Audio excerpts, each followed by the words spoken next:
Saudara, barisan relawan Jalan Perubahan atau BaraJP Jumat siang menemui Presiden ke-7 RI Joko Widodo di kediamannya di Solo, Jawa Tengah. Salah satu yang dibahas adalah soal manuver partai politik koalisi untuk posisi wakil presiden. Pertemuan yang berlangsung tertutup ini membicarakan manuver sejumlah partai politik menyodorkan calon wakil presidennya tanpa menyebut nama Gibran. BaraJP menyebut tujuannya jelas, yaitu soal kekuasaan semata. Padahal Indonesia bisa maju apabila pemerintahannya berkelanjutan. Meski begitu, BaraJP yakin posisi Gibran masih sangat kuat di masyarakat.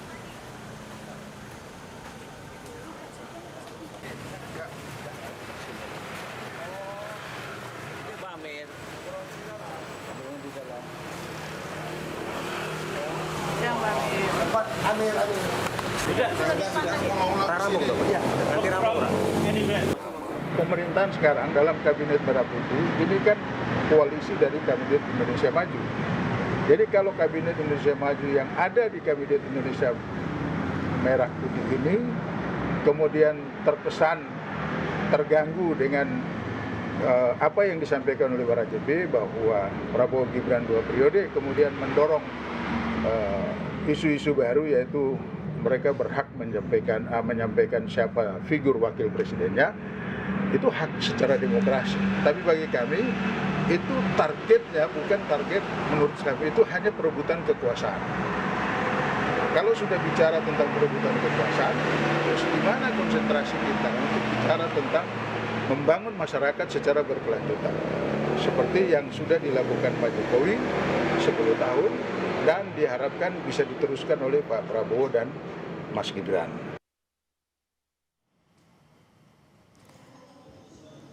Sebelumnya, Wakil Ketua Umum Partai Amanat Nasional Edi Suparno mengusulkan Ketua Umumnya Zulkifli Hasan menjadi pasangan Prabowo Subianto di Pilpres 2029 sebagai upaya menggerakkan mesin partai. Apalagi ambang batas pencalonan presiden sudah ditiadakan sehingga partai peserta pemilu punya kesempatan mengusung nama kandidat. Ia yakin sebagai calon wakil presiden, Zulkifli Hasan mampu menaikkan elektoral PAN.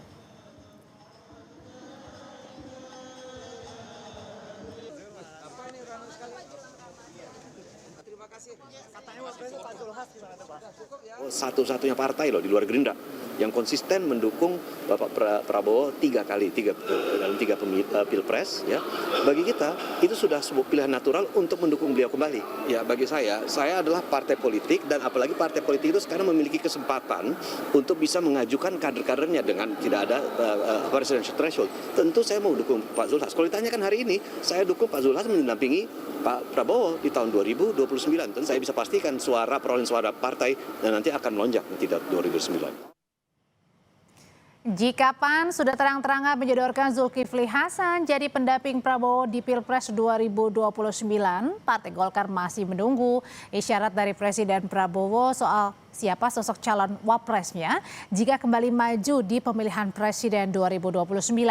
Sekjen Partai Golkar Sarmuji meyakini akan ada pembicaraan dengan Prabowo soal sosok cawapres. Menurutnya Golkar akan menyerahkan ini kepada Presiden.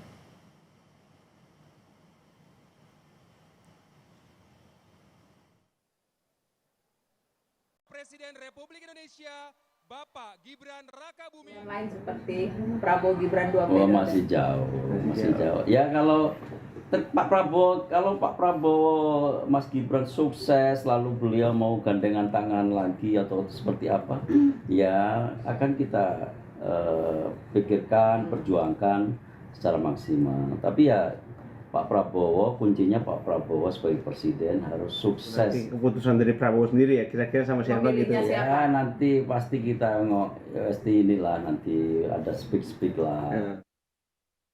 Soal manuver sejumlah partai politik koalisi akhir-akhir ini yang hanya mendukung Presiden Prabowo untuk 2 periode tanpa menyebut Gibran Rakabuming mendorong relawan datang ke Jokowi untuk membahas manuver tersebut.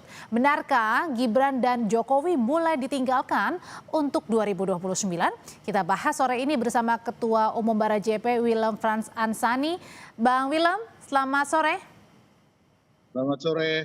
Ya, dan ada juga analis politik Adi Praitno. Mas Adi, selamat sore. Selamat sore, Audrey. Ya, saya mau ke Bang Willem dulu. Bang Willem. Bang Willem, Ya. jadi Anda dan juga Bara JP ini datang menemui Pak Jokowi ke Solo. Apakah benar manuver partai politik koalisi soal posisi cawapres nanti di 2029 sudah sangat mengganggu nih Bang, sehingga datang menemui Pak Jokowi? Selamat sore ya Mbak. Sebetulnya kami berjumpa dengan Pak Jokowi itu hal yang biasa, hal yang rutinitas dalam organisasi kami karena beliau itu pembina dari Bara JP, jadi kami melaporkan berbagai kegiatan Bara JP di daerah-daerah untuk kemudian kita mengukur kekuatan sosialisasi Pak Prabowo dan Mas Gibran untuk menjadi presiden dan wakil presiden di periode kedua. Karena itu suara kami sejak 2025 kami sudah suarakan. Nah, apa yang kami sampaikan ini tidak ada kaitan dengan partai politik karena kami bukan partai politik. Kami hanya relawan Pak Jokowi yang dulu bekerja 1 dekade bersama dengan beliau untuk memimpin Indonesia 2 periode. Dan kemudian bekerja untuk Pak Prabowo dan Mas Gibran, sehingga kami berkewajiban untuk menjaga hubungan antara Pak Prabowo dan Mas Gibran dalam pemerintahannya membangun bangsa ini. Karena itu sebetulnya pernyataan kami 2 periode itu hanya pernyataan yang berdasarkan pengamatan kami di masyarakat bahwa apa yang dilakukan oleh Pak Prabowo dan Mas Gibran ini cukup bagus. Oke, Bang Willem, jadi artinya Anda datang ke Solo menemui Pak Jokowi juga bertanya kepada Pak Jokowi konsultasi ketika partai politik ini mendukung Pak Prabowo tapi belum tentu mendukung Mas Gibran untuk 2 periode. Oh enggak, kita enggak seperti itu kan duga-dugaan saja. Kita ini kan dalam kegiatan rutinitas organisasi itu kami selalu menjumpai beliau.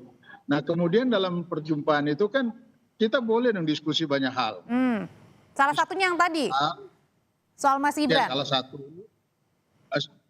salah satunya adalah kami melihat hal mendukung capres-capres dari partai politik itu kan sebetulnya masih pagi sekali.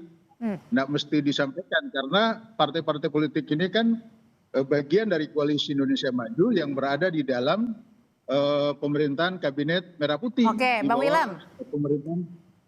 Oke, ketika Anda menyampaikan hal itu kepada Pak Jokowi, apa tanggapannya Pak Jokowi? Mas Gibran belum tentu nih dipasangkan dengan Pak Prabowo di 2029.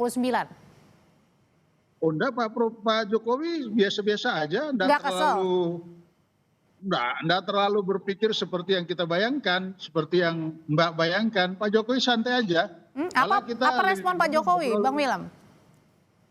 Biasa aja, itu hak politik daripada partai politik, silakan aja, kan wajar kalau satu partai ingin membesarkan partainya dan mendorong ketua umumnya atau siapa yang dijagokan, itu hal yang wajar dalam pemilu presiden atau bupati, gubernur, lain-lain. Jadi yang kita sampaikan dan kemudian ada wacana yang berkembang, sebetulnya ini sesuatu yang di luar ekspektasi kami. Kami tidak membayangkan partai politik secepat itu kemudian dengan menentukan siapa calon-calonnya. Kami tadinya berpikir partai politik koalisi ini bekerja bersama-sama dengan presiden menyelesaikan periode kerja sampai 2029 ya. Bang Willem, jadi intinya jadi artinya adalah Anda bertanya-tanya kenapa pagi-pagi sudah baru selesai Pilpres 2024, kemudian tiba-tiba muncul lagi wacana Pilpres 2029, kemudian tanpa mengaitkan nama Mas Gibran, dan kemudian Anda menemui Pak Jokowi di Solo untuk bertanya hal ini, meskipun tadi Tidak begitu, tidak begitu. Tidak seperti itu karena ada wacana partai politik, kemudian kami datang menemui Pak Jokowi. Itu tidak. Agenda kami rutin, konsultasi, koordinasi, itu pembina. Nah, kebetulan ada materi-materi seperti itu. Wartawan yang tanya sama saya, ini gimana ini Pak, gini-gini ya. Saya sampaikan bahwa kami berharap pemerintahan ini, apalagi yang namanya koalisi Indonesia Maju yang ada di dalam Kabinet Merah Putih, terlalu pagi menyampaikan itu, nanti bisa terjadi antar pimpinan partai, antar partai politik tidak konsen untuk berpikir bagaimana membangun bangsa ini sesuai dengan program kerja Pak Prabowo. Oke, baik, meskipun tadi tidak tersirat langsung sebenarnya Mas Adi datang ke Solo, hanyalah katanya pertemuan biasa, meskipun tadi juga wartawan menanyakan soal Mas Gibran belum tentu sepaket dengan Pak Prabowo di 2029. Nah kalau gitu, kalau dilihat dari pandangannya Mas Adi, apakah benar ada keresahan dari teman-teman di Bara JP atau pendukung-pendukungnya, termasuk juga makanya mengkonsultasikan hal ini ke Pak Jokowi, atau jangan-jangan ada keresahan juga di Pak Jokowi yang sekarang ini parpol mendukung Pak Prabowo belum tentu sepaket dengan Mas Gibran? Ya mungkin bagi kawan-kawan relawan Jokowi pertemuan semacam ini adalah pertemuan rutin semacam bagaimana ada konsultasi politik lah kira-kira begitu dengan Pak Jokowi. Tapi kalau dilihat trackingnya sepertinya kawan-kawan Bara JP ini terakhir bertemu dengan Pak Jokowi di 2025 tidak terlampau sering juga diekspos ke publik pertemuan mereka. Baru kemudian hari ini muncul ke publik bicara tentang soal berbagai banyak isu. Salah satunya adalah soal bagaimana sejumlah partai politik yang tidak pernah menyebut nama Mas Gibran soal calon potensial kembali untuk di 2029 berpasangan dengan Pak Prabowo Subianto. Jadi Audrey, wajar kalau kemudian ketika kawan-kawan Bara JP bertemu dengan Pak Jokowi di Solo hari ini itu dibaca dalam konteks salah satunya adalah untuk merespon bagaimana partai-partai koalisi pemerintah hari ini rasa-rasanya semacam menutup pintu untuk Mas Gibran lah kira-kira begitu untuk maju kembali dengan Pak Prabowo. Itulah yang saya kira kemudian menjadi perdebatan publik. Kalau hanya sebatas silaturahmi biasa, bicara tentang soal sustainability pemerintahan, itu tidak menjadi ramai. Tapi karena konteks belakangan ini, baru minggu-minggu ini kita kan mendengarkan bagaimana semua partai politik punya sikap Prabowo 2 periode, tapi tidak menyebut Gibran di dalamnya. Itulah yang kemudian menjadi salah satu tafsir yang dibaca oleh publik. Jangan-jangan memang di lingkungan Pak Jokowi, baik relawan dan para pendukungnya sudah mulai gelisah sebenarnya ketika tidak ada nama Gibran yang masuk dalam nominator yang kemudian diusulkan untuk bisa berpasangan kembali dengan Pak Prabowo. Tapi kalau bagi saya sih sebenarnya nggak perlu risau-risau amat. Pendukungnya Mas Gibran khususnya, jikapun misalnya skenario terakhirnya itu tidak bisa maju untuk kedua kalinya mendampingi Prabowo, saya kira bisa maju sendiri Mbak. Kan sekarang syarat untuk maju kan jauh lebih mudah. Mas Gibran posisinya cawapres, ambang batas presiden sudah 0, dan siapapun partai politik yang lolos jadi peserta pemilu sudah bisa mengusung sebagai calon presiden dan calon wakil presiden. Simple sih menurut saya. Oke, kalau ada istilahnya lain lubuk, lain belalang nih, lain dulu, lain sekarang. Pertanyaannya kalau gitu jangan-jangan Pak Prabowo sekarang sudah mulai berani nih untuk lebih berdiri sendiri begitu ya, untuk mungkin juga tidak berkonsultasi dengan Pak Jokowi soal siapa kandidat cawapres di 2029? Ya, kalau saya sih sebenarnya Mbak, Pak Prabowo pastinya akan bicara tentang siapapun nantinya pendampingnya itu dengan partai-partai koalisi dan tokoh-tokoh yang memang dianggap memiliki pengetahuan terkait dengan seberapa penting calon pendampingnya itu, terutama untuk mengakselerasi kepentingan politik. Karena kalau mau jujur sebenarnya Pak Prabowo dengan approval rating yang cukup tinggi, hampir 80%, sebenarnya tidak terlampau membutuhkan calon wakil presiden yang kuat elektabilitasnya. Cukup mencari calon pendamping. Apakah ini juga mengartikan sudah mulai-mulai perlahan meninggalkan Pak Jokowi?